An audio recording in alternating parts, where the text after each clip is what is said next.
actually got to interview you for just Kaisen. Oh, really? Oh, good to see you again. How's it going? Good, you're everywhere, man. Thank you. Yeah. Appreciate it. So both of you guys, the voice cast for Mortal Kombat, it's a diverse array of awesome characters, very talented voice cast.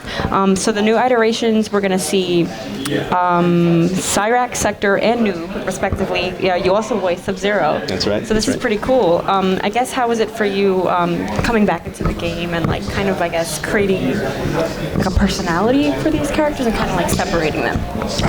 I mean, anytime I get to do anything Mortal Kombat is so nice. You know, like I was a big fighting game kid playing growing up. I'm still a big fighting game kid. You know, depending on who you ask. So being a part of any fighting game, I treasure really deeply. But being a part of Mortal Kombat, you know, the game that I used to play at the arcade cabinet when I was teeny tiny, it's been such a treat. You know, when I first got Sub-Zero, I was on top of the moon. I couldn't stop. You know, I couldn't stop like squealing about into the mirror, right?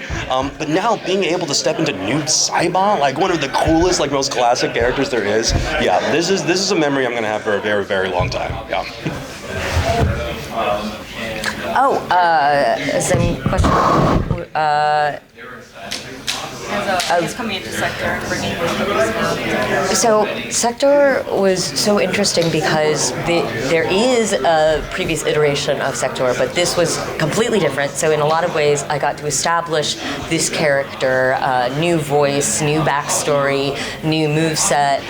There are still some moves that will be familiar, but it was incredible. Like Kaiji said, you know, I grew up playing Mortal Kombat, and so my agents called me on a conference call to tell me the news because they knew how much it would mean to me. So being Sector was daunting because on one hand you are sort of taking on the legacy of an older character, but then having to do something completely different, not referencing the prior acting. So I think I'm just really excited to be part of this. Yeah. Was there ever a point where you decided to take either of the characters and just be like, I'm making it completely new? It's like, I know who they are, or we're going to just kind of like ignore everything else except for just like the over broad strokes of it all and just make it completely yours? Well, I mean, for at least for Sub-Zero during MK1, right? You know, we've had this good guy Sub-Zero for the past however many years, so I really got to kind of like experiment for the first time in a very long time with Bihan, right? Who is far more of a, if I may say, a dick, right? Like he's not the nicest dude, right? So it's always very freeing and very fun to step into the shoes of someone who has chosen to take, you know, the moral gray line and play hopscotch with it, right? It's been an incredible template into a character like Noob Saibot, right? Noob Saibot, you know, if you want to refer to Bihan or Sub-Zero as morally gray, Noob Saibot, he's a bad guy, right?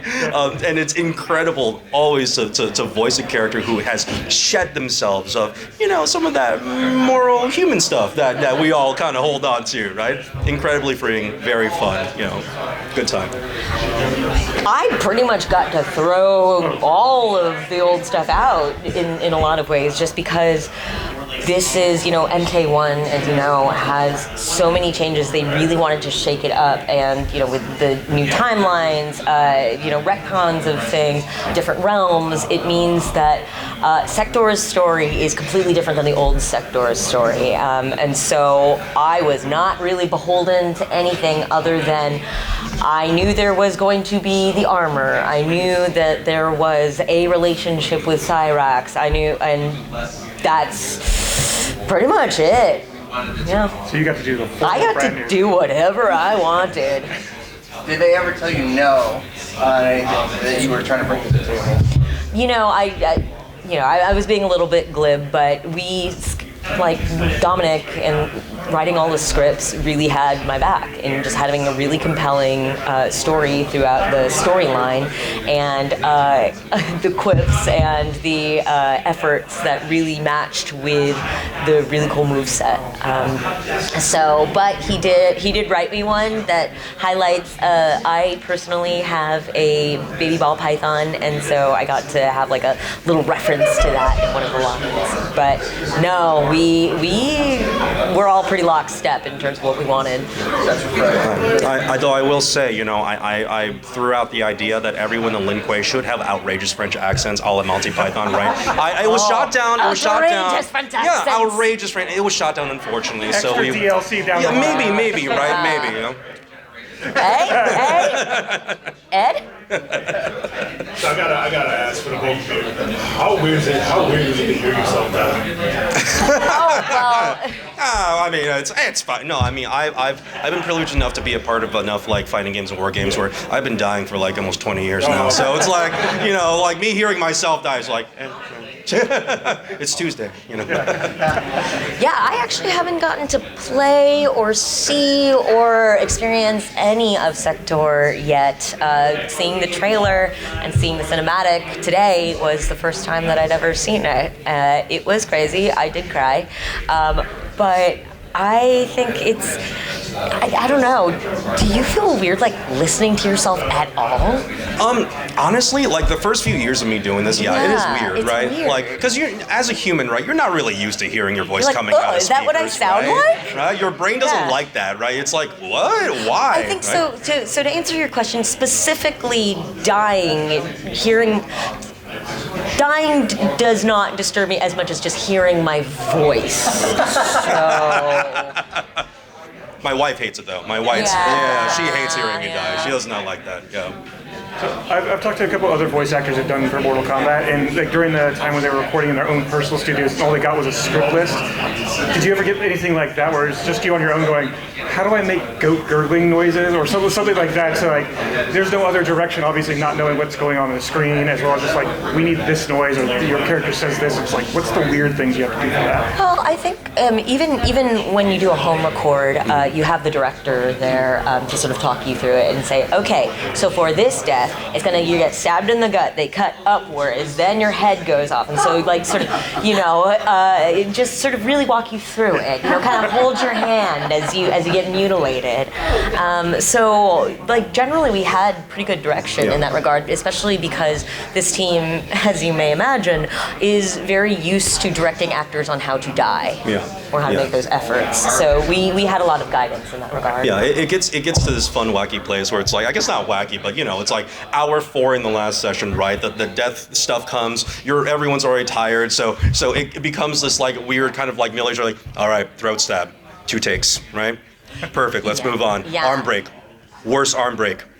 Can we get a safety on that arm break? All right, let's go to the legs. That is something that you really appreciate, especially in like a union and a studio where they will protect you and protect your voice. Yeah.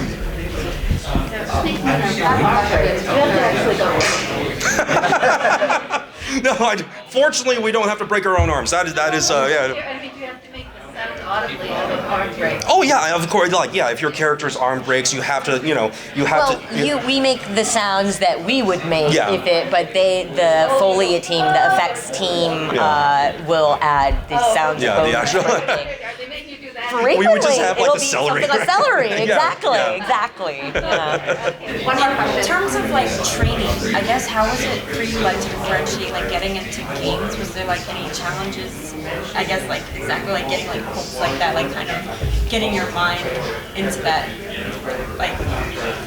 I'm trying to word it, but like they said, like getting your head chopped off or something, like differentiating like voice acting for television into gaming like challenges.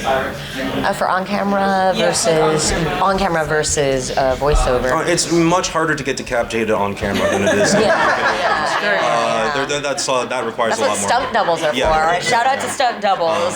But no, there's very interesting ways of doing pain reacts, right? You just know that where the pain is happening, right? If the pain is happening here, it's going to be different than if the pain is happening here. The trick is if you can make the audience really feel it here, then you're doing your job. I know that's a weird way to put it, right? It's like there's ways you move and there's ways you like cringe up, and there's muscles that clench up that are different, and that produces different sounds, and that's how we differentiate. Yeah.